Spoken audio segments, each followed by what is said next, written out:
Јас бев дел од еден мал тим на кардиологија што ја развивавме интервентна кардиологија. Тоа е една гранка во кардиологијата, значи надвор од кардиохирургија. Во тоа време во државата немавме кардиохирургија.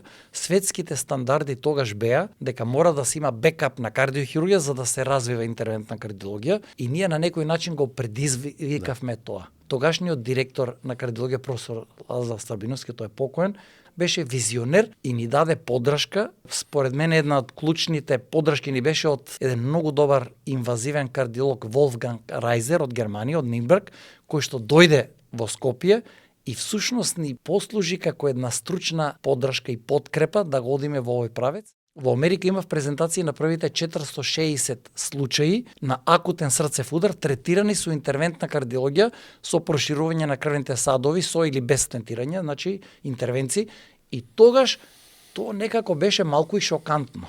Значи, без во државата да имаме кардиохирургија. И тоа беше на граница на легалитет, дали е тоа во ред, дали е законски, не е законски. Меѓутоа во Америка направи една голема студија после тоа и докажа во Америка дека нема потреба да се има кардиохирургија за да се развива ова гранка што спасува животи. Тогаш во регионот не се третира инфаркти со интервентна кардиологија никаде.